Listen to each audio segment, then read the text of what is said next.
Gratísima la ocasión de poder compartir nueva vez con el doctor Vicente Vargas.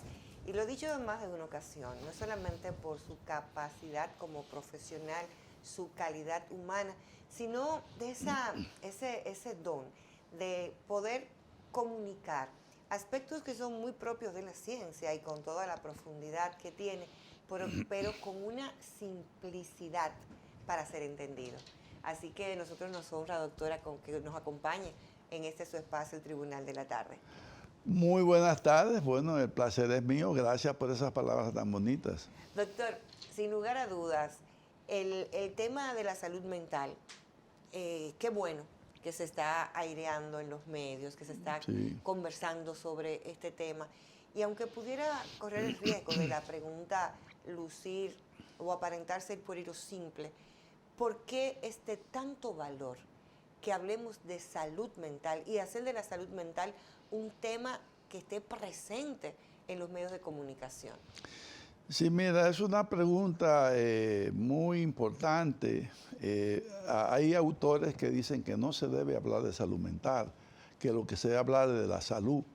Porque si una persona tiene una enfermedad física, emocional y mentalmente está afectado. Y al revés, las enfermedades mentales también producen enfermedades. Tú estás preocupada por una situación X y eso te puede producir un dolor precordial, un dolor estomacal.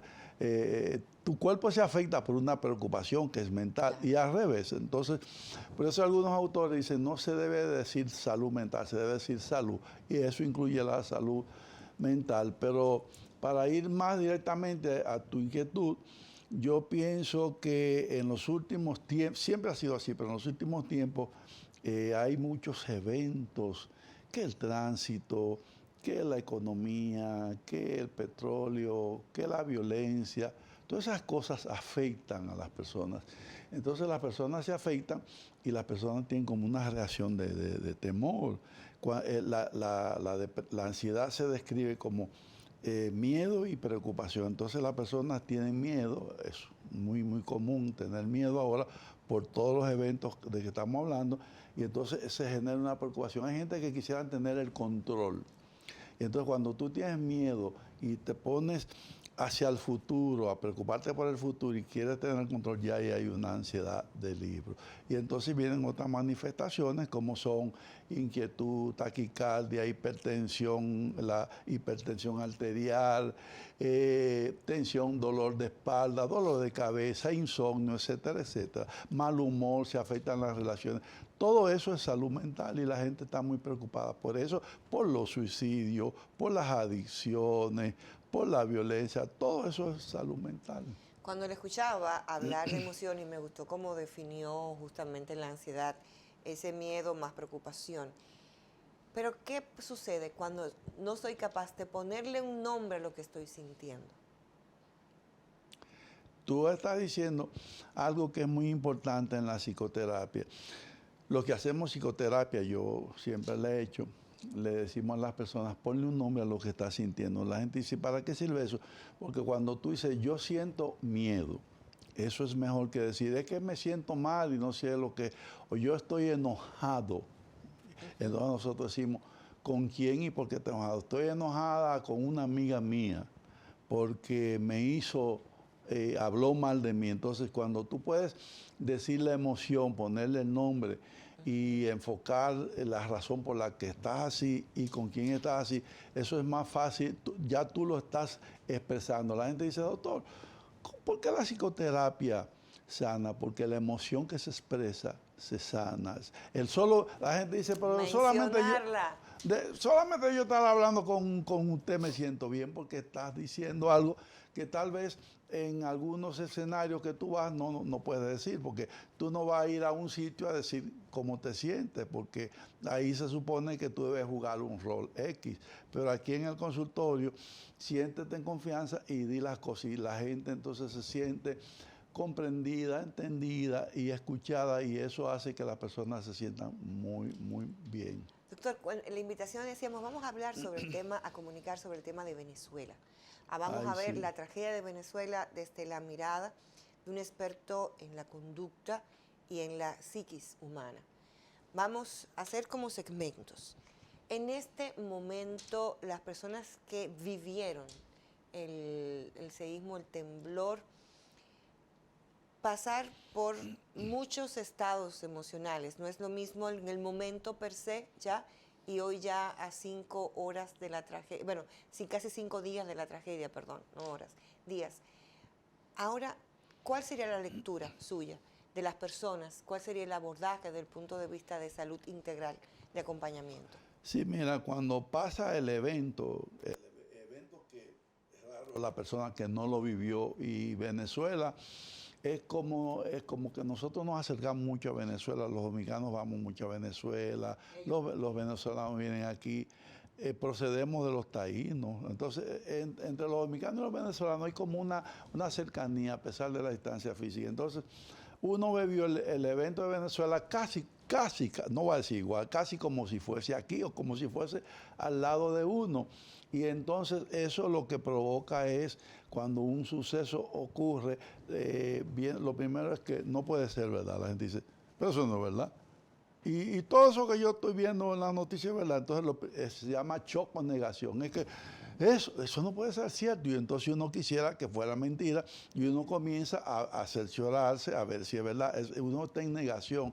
Después que uno dice, sí, pasó el evento y fue en La Guaira, fue en Caracas, el temblor fue de 7 puntos tanto, entonces uno dice, ay, Dios mío, lo que uno siente es como una especie de desolación, es como estamos desprotegidos. Y entonces uno dice, fíjate, uno dice, ay, Dios mío, como que desprotección. Entonces uno se siente vulnerable y desprotegido y aparecen las personas que comienzan a decir, y aquí puede pasar también, porque nosotros estamos en la misma zona y los edificios, y comienzan comunicadores con mucha razón a decir, nosotros no nos hemos preparado y nosotros podemos hacer lo próximo. Entonces el miedo, claro. Yo sé que esas personas están diciéndolo para que la gente se cuide, pero eso también genera un mayor temor. Pero después que uno comienza a ver las cosas, uno ve que murieron tanto, y dice, wow, uno siente como pena. ¿Y cómo será esas personas que murieron y sus familiares que murieron? Y uno comienza a imaginarse quedar atrapado. Uno ve que alguien estaba atrapado y lo sacaron. Uno comienza a imaginarse, Dios mío, pude haber sido yo o pudo haber sido un hijo mío o un familiar mío que estuviera ahí. Y entonces eso genera, yo diría que ya no miedo, es como un miedo casi somatizado, donde ese miedo tú lo sientes en la boca del estómago, en el pecho, en la cabeza. Entonces eso se convierte en angustia. La ansiedad o el miedo somatizado ya es angustia, ya es más que miedo, y es una especie de angustia y de preocupación. Pero también fíjate, muchos dominicanos han vivido o van a Venezuela, uno dice, pero uno todavía se identifica más, pues dice, pero yo viví en Venezuela, yo he estado allá, y ahí puede estar alguien que yo conozco, un amigo mío, entonces todavía es más doloroso. Entonces hay como una especie de incertidumbre, Dios mío, y no te he hablado de la tristeza, porque todo eso viene acompañado de una gran pena, porque cuando eso ocurre, que uno ve que se cayó un edificio, que esas personas perdieron su casa, sus ajuares, todo lo que tenían ahí, sus vidas, familiares que murieron, entonces uno comienza a decir, es como incertidumbre, como, wow, te quiero decir, mire, que es una cantidad de emociones todas juntas que cada uno de nosotros lo vivió, tú lo viviste. Claro, y claro. Los amigos que nos están oyendo probablemente estén diciendo, el doctor no me ha dicho algo que yo viví, pues hay muchas cosas que yo no voy a decir que la gente la vivió. Doctor, ahora con el tema de las redes, yo sé que hay algo que se llama, creo que FOMO, ¿no? Como el miedo a perderte algo, fear of missing something, algo así, como esto. Pero uno estar buscando cada rato y ver las imágenes y mira, vi que se cayó un edificio, mira, vi esto. O sea, desde el punto, y ahí vamos a agregar otro tema, desde el punto de higiene emocional, si es válido el término. ¿Qué usted sugiere ante un evento? ¿Seguir dándole seguimiento de manera profunda? O ya sabes, lo que pasó, lo aconteció, das tus mejores energías, oraciones, pero no hacer una saturación. Porque hay un Sí. momento que no sé si se pasamos de la saturación al morbo, como que el lindero es muy fino desde mi mirada. Sí. Yo pienso que lo mejor sería no exponerse tanto tiempo a tanta información negativa. Porque uno dice, sí, pero yo quiero saber, sí, tú quieres saber, pero esa información que está llegándote a ti está impactando áreas de tu cerebro. Y entonces en tu cerebro se están produciendo neurotransmisores, se producen algunos neurotransmisores como el cortisol. Y el cortisol es una sustancia que produce el cerebro para enfrentar el reto. Pero si tú sigues viendo el peligro, el cortisol se sigue produciendo. Claro. Como si el reto aumentase. Y entonces mucho cortisol en el cerebro. El cortisol que te sirve de inicio para enfrentar una situación, después el cortisol daña tus neuronas. Si ese cortisol sigue dañando tus neuronas, hay áreas de tu cerebro, vamos a decir el hipocampo, que el hipocampo se puede comparar con el director de la orquesta, que el director de la orquesta debe estar tranquilo para dirigir todo lo que está pasando en las funciones mentales. Entonces, si el director de la orquesta está descontrolado y afectado, entonces la orquesta se desorganiza. En el hipocampo se produce un proceso que se llama apoptosis, que es las neuronas, oye esto, las neuronas del hipocampo, ante tanta presión se suicidan las neuronas. ¡Wow! Sí, entonces el hipocampo se atrofia, entonces el director de la orquesta no está, entonces todas las funciones cerebrales, que son importantes, se desorganizan. Por eso esa persona que se expone a eso va a quedar desorganizado y finalmente se siente diezmado, drenado, incompetente, no tiene ganas de ir a trabajar, no tiene ganas de nada, porque claro, nosotros tenemos que tener el cerebro para ver las cosas y enfrentar los retos, pero también ese cerebro tenemos que protegerlo. El cerebro es como un diamante que tú tienes que cuidarlo. No sé si, más que eso, más que un diamante, es algo tan precioso que el cerebro es el que gobierna todas tus funciones.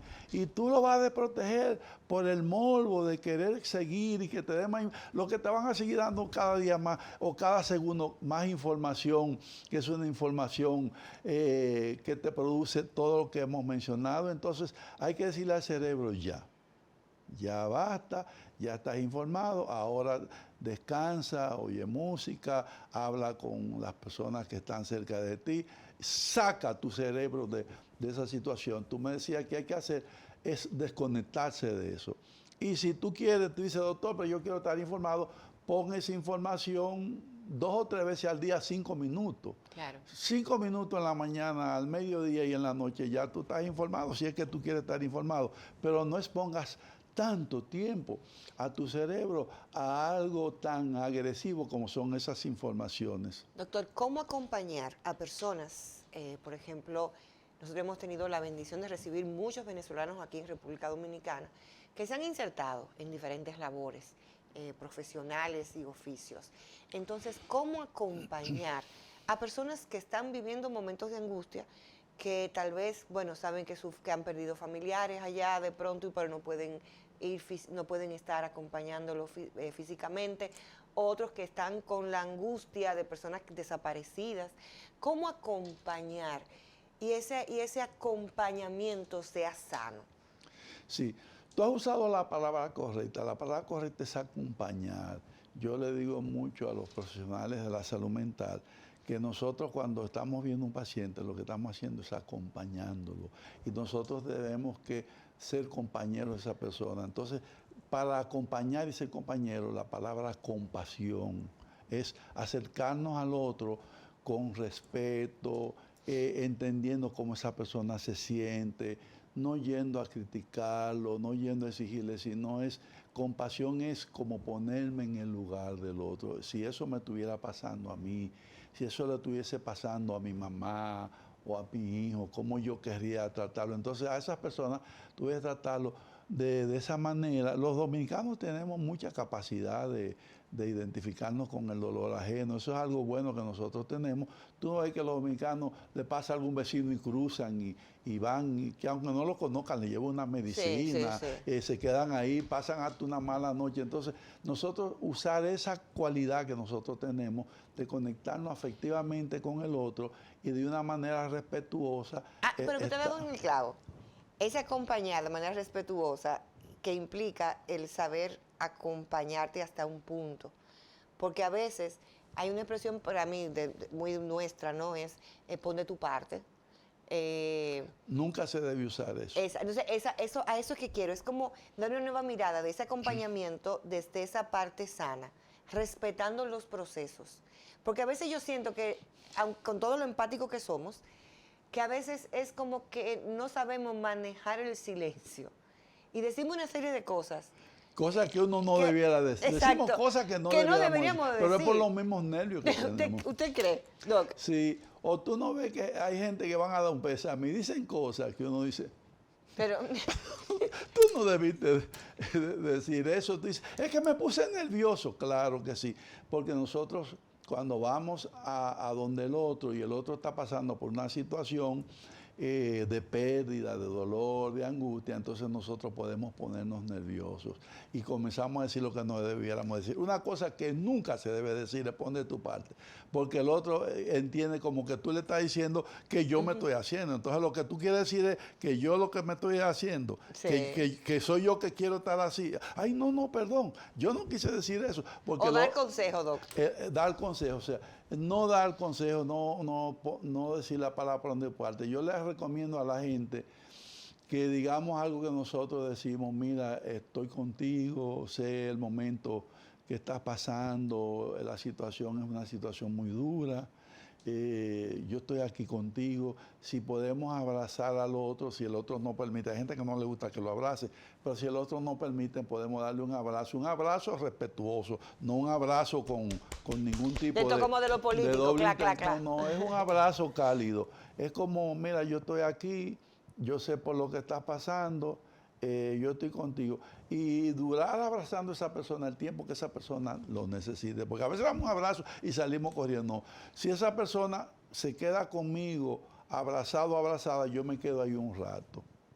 Hasta que esa persona diga, ay, gracias ya por abrazarme.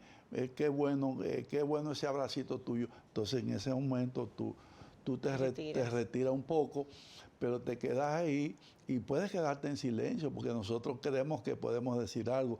A veces no decir nada es mejor que decir algo, porque si tú estás ahí, tú me estás diciendo algo aunque no digas ninguna palabra. ¿Por qué es tan difícil, doctor Vargas, el tema del silencio? ¿Por qué la mente le cuesta tanto estar en silencio? ¿Por qué acompañarte si siento que no verbalizo, siento que me estoy ahogando internamente? Sí, porque la gente cree que debe decir algo y a veces la gente dice, yo lo que quiero es que tú estés ahí callado, callada. Pero uno dice, ¿cómo va a ser? Pero porque uno cree que debe decir algo. Yo he tenido amigos que vienen de Estados Unidos y hemos ido a resort y eso, y dice, ¿por qué ustedes hacen tanta bulla? ¿Por qué nosotros tenemos que poner un radio y no bajito? Es que lo oiga todo el mundo. Óyeme, el que viene de fuera aquí, va a un resort, a una playa, lo que quiere es silencio. Quiere descansar, quiere ver la playa, la arena, todo, pero quiere silencio. Pero nosotros no, nosotros creemos que si estamos en silencio es como que esto se está aburrido. Esto parece como un velorio aquí, porque a nosotros nos gusta el ruido, ¿no?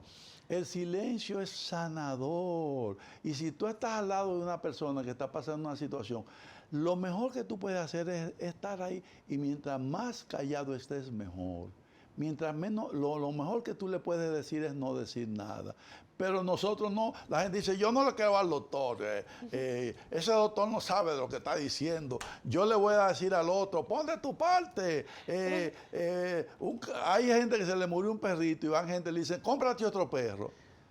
Un perrito, una mascota, es como un familiar tuyo. Entonces, doctor, se me murió mi perrito y me dijeron que me comprara otro.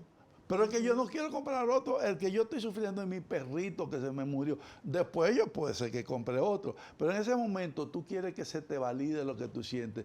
Entonces es importante validar. Validar es, sé que te sientes como te sientes. Yo lo entiendo. Y si nosotros, como dices tú, le ponemos nombre a lo que el otro está sintiendo, el otro se siente validado. Lo que pasa es que a nosotros nos da miedo validar, porque la mamá cuando ven a su hijo triste, le dice, ¿qué te pasa? En vez de decirle, mijo, ¿qué te pasa? ¿Estás triste? Sí, estás triste. Y está y la mamá comienza a decirle, quita esa cara, tú vas a dar a uno. Es que sí o qué, tú asadas. Es que estamos viviendo en la dictadura de la japicracia. Sí. Que tenemos que estar todos felices, no importa, como que es un estado obligatorio, permanente de la felicidad. Lo importante es que tú te sientas validado. Eso en las parejas es muy importante, porque las parejas a veces no validamos a nuestra pareja. A veces nuestra pareja se siente de una manera determinada y nosotros creemos que es por culpa de nosotros. ¿Y qué yo te he hecho a ti? Pero no es por ti. Yo estoy triste o estoy enojado o estoy como sea y yo quiero que tú valides. Sé que te sientes así y quédate ahí, pero uno se cree culpable. Yo no te he hecho nada, quita ese truño. ¿Y por qué tú estás con ese truño? No será, Doc, porque también como porque educación no nos han puesto, de que, y fíjate que carga más pesada, ¿no? De tú sentirte o creerte responsable de las emociones del otro. Que no somos responsables de las emociones del otro. El otro se siente como se siente por la razón por la que se siente así. A veces es una relación interna, a veces es una situación que le pasó en el trabajo. Ve, tú eres mujer, yo regularmente le digo a las personas, las mujeres no solamente son emocionales, son hormonales. La mujer puede estar en un momento dado por sus cambios del mes, como ella se siente que va a estar en ese momento. O porque le dijeron que una amiga o alguien le pasó algo. Entonces, es válido que aprendamos a aceptar las emociones del otro. Eso es sanador, mira, que el otro sienta que tú aceptas sus emociones, las que sean. Pero usted ha dicho algo que me encanta, es sanador. Pero así como yo decía, de esa dictadura de la japicracia, de que tenemos que estar todos felices y el que no está feliz es porque no es agradecido, el que no está feliz de una manera permanente es una persona que todos los epítetos. Y hemos le decimos, tú estás salando. Tú lo que vives aquí tú eres la sal, tú eres refisal. Eso es muy de nosotros. Sí, muy sureño. Entonces, Doc, en ese sentido, con el tema de las emociones, no, porque es una emoción negativa y una emoción positiva. Qué bueno que tú le pones apellido a las emociones. Mira, hay emociones no negativas ni positivas. Todas las emociones son positivas, pero hay emociones que son placenteras y displacenteras. Las displacenteras son la tristeza, el miedo y la ira. Son displacenteras, pero son emociones naturales. Y placenteras son el afecto y la alegría. Son emociones. Las 5, hay 2 que son placenteras, que son el afecto y la alegría, y hay 3 que son displacenteras, que son la ira, el miedo y la tristeza. Las 5 emociones tenemos que aprender a cómo se maneja. El afecto se maneja mostrando el afecto. Si tú me dices a mí que me quieres, yo te digo, y yo también a ti. Pero yo no puedo decir, tú me quieres, pero yo a ti no. pero eso no.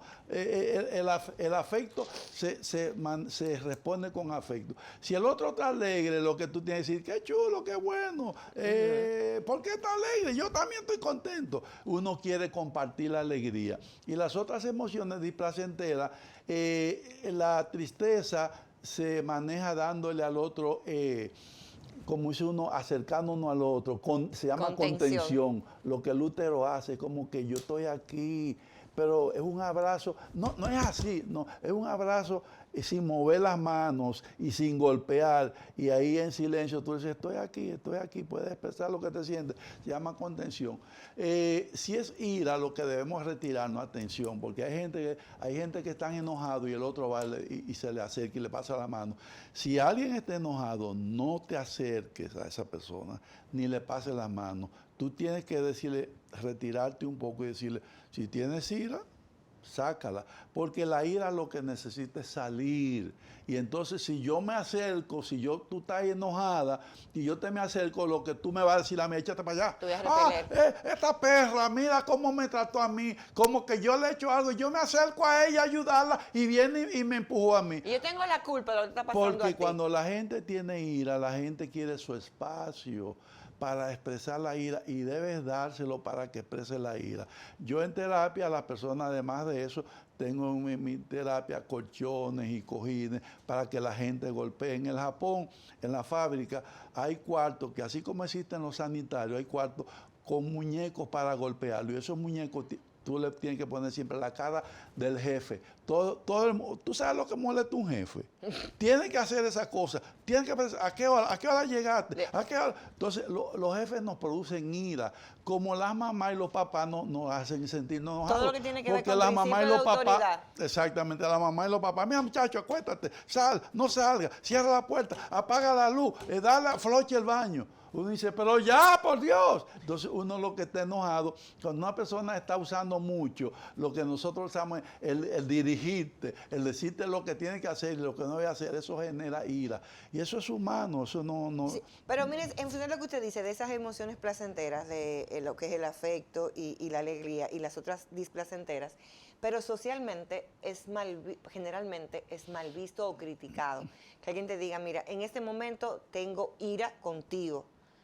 O con quien sea. O con quien sea, o me siento enojada con, o tengo miedo a, o X cosa que perdí me genera tristeza.